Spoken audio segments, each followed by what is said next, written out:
They told you money follows hard work, that if you stay disciplined, humble, and patient, wealth will eventually find you. But history laughs at that idea. For 5,000 years, the world's wealth hasn't followed effort. It's followed control. Money is not a reward for virtue.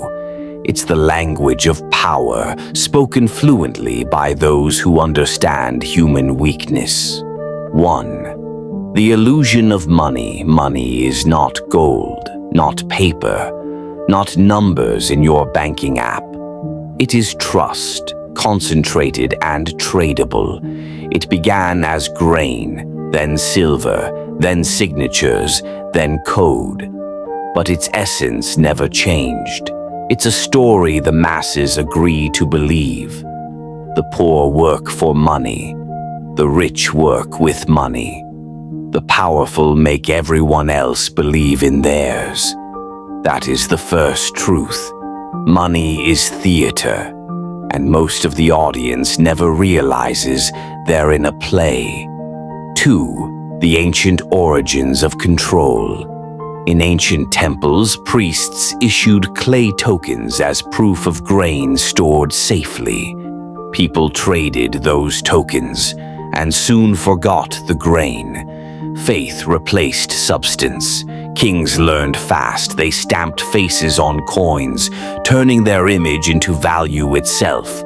Merchants followed. Controlling trade routes meant controlling belief in those coins. Money was never about metal. It was about monopoly on meaning. And when the Renaissance came, another class rose.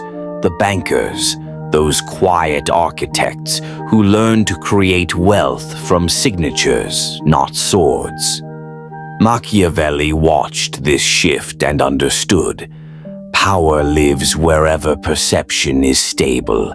If you can make men believe your promise has value, you can rule without armies. 3. The psychology of desire. Why does this illusion work?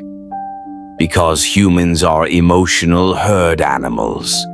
They crave certainty, belonging, and symbols. Show them gold and they'll see security. Show them a logo and they'll see status. Show them confidence and they'll follow you, even off a cliff. The crowd does not seek truth. It seeks relief. The skilled manipulator sells relief wrapped as meaning. That's why luxury brands, religions, and political movements all use the same formula. A sacred symbol, a promise of transformation, and an enemy to blame. Money is just the secular version of faith. 4. The modern game. Fast forward to now. We live in the attention economy. The new temples are screens, the new priests are influencers, and CEOs. The game hasn't changed, only the costume. Instead of kings minting coins, tech giants mint attention. They decide what you see, what you fear, and what you buy. They don't sell products, they sell algorithms of persuasion. And still, most people believe they're free. The worker earns hourly, the creator earns algorithmically, but the platform owner, he earns on everyone's behavior. That's not capitalism, that's digital feudalism. 5. The machinery of perception. Here's the unspoken law. The one who shapes the story controls the value. Every ad, every headline, every viral post is a small act of psychological warfare. People say, build trust. But trust is not honesty. Trust is consistency of illusion. Repeat a story enough and it becomes reality. Add authority symbols, luxury design, followers, testimonials, and you've built a fortress of belief. The Machiavellian understands virtue is optional, but the appearance of virtue is mandatory. 6. The true source of wealth. Real wealth isn't money, it's leverage.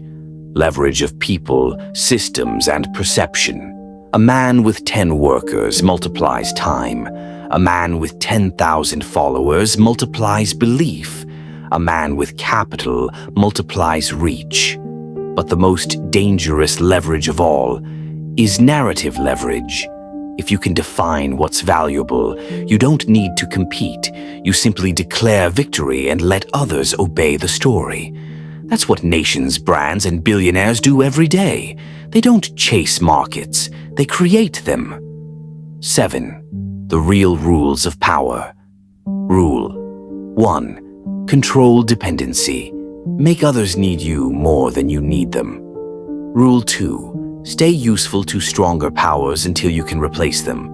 Loyalty is currency, but betrayal timed well is leverage. Rule 3.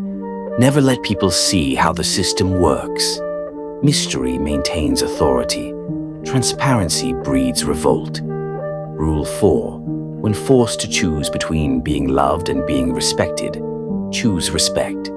Love is emotional credit. Respect is collateral. Rule 5. Always play multiple games. The wise merchant owns both the sword factory and the peace treaty. 8. The cold lesson. Many will hear this and say it's cynical, but cynicism is just what idealists call clarity.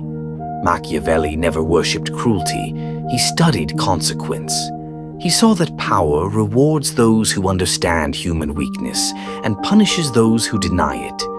You don't need to exploit others to win, but you must stop letting others exploit your ignorance. Detach emotionally, observe strategically, act precisely, build value, yes, but build control around that value, because value without control is just free labor for someone else's empire. 9. Closing revelation. So here's the real truth about money. Money is an instrument of faith. Faith is engineered through perception, and perception is controlled by those who own the stage. To be free, you must own at least one piece of the theater. That could be a business, a brand, a skill so rare it bends demand toward you. It doesn't matter how small it starts. What matters is ownership. Stop asking how to earn more. Ask what you can control, because once you control something valuable, money becomes the side effect, not the goal. In the end, the world does not belong to the righteous. It belongs to the strategically positioned. And those who truly understand money don't chase it, don't worship it, don't fear it. They use it as a mirror, as a weapon, as a stage. Money is the world's greatest illusion, but the power behind it is the truest thing you'll ever learn.